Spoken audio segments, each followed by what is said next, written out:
France 24's Brussels correspondent Dave Keating joins me now for more on this. Dave, talk us through what this candidacy status means exactly and how it would work.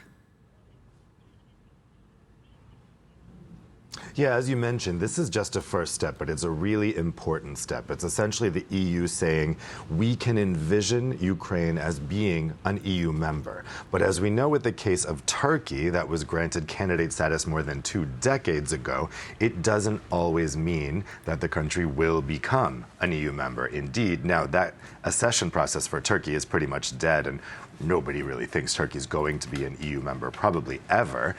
So it's important, and it's an important first part of the step. But now Ukraine will have to meet some certain conditions in order for those accession talks to start. So the time period between now and when the talks for Ukraine's membership starting could be a couple years. And I'm hearing from people within town that really the war needs to be over before those accession talks can begin. And no one right now is really sure when that's going to happen. But this is a really important step. President Zelensky in Ukraine has been asking for fast-track EU membership since the war began. There's no such thing as fast-track EU membership, but this was pretty fast. The application for Ukraine put in its application for joining the EU at the very last day of February, and just about 100 days later, the Commission came forward with its recommendation that EU member states should grant that candidacy status. That is record time. Now, this candidacy status is coming along with Moldova. The Commission had also looked at Georgia, but concluded that they couldn't recommend Georgia for candidacy status at this time. So today, we're expecting probably about mid-afternoon, they are going to officially vote unanimously for Ukraine to be designated as a candidate, and then Ukraine's journey into the EU will begin.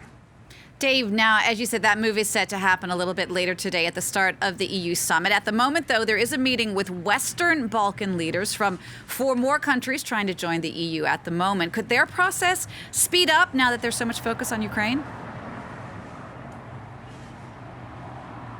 Yeah, it's really interesting. This is a sea change. I mean, before the Ukraine war, enlargement was a kind of moribund issue here in Brussels.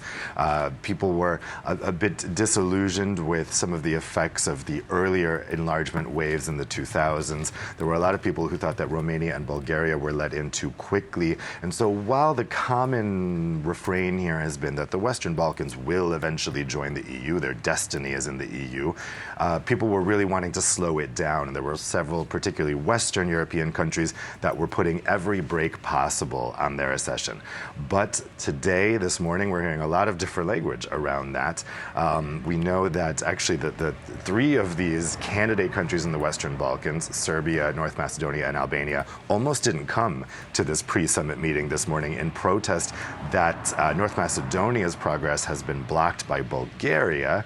You'll remember that North Macedonia already had to change its name in order to end Greece's veto on it becoming a candidate for membership. Once it got that candidacy, Bulgaria said it would block the start of accession talks over culture and language issues, essentially whether the Macedonian language is a language or a dialect of Bulgarian.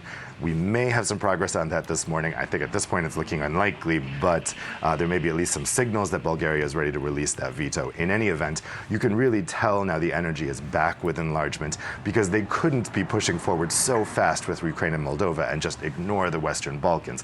Indeed, there's a lot of annoyance in the Western Balkans that they've waited so long. The process has been agonizingly slow for them. Every roadblock possible has been thrown up for them. And meanwhile, Ukraine and Moldova have just shot through this process.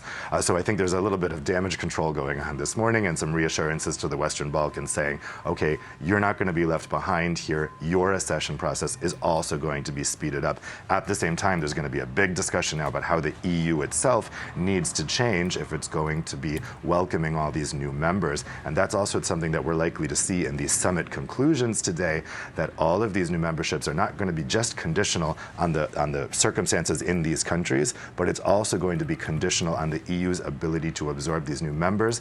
And German Chancellor Olaf Scholz just said to the Parliament earlier this week that's going to mean changing EU practices, including ending unanimity voting. So that is going to be a big battle as well. So this is going to be a battle not only about the conditions in the candidate countries, but also about how the EU itself needs to change in order to welcome them.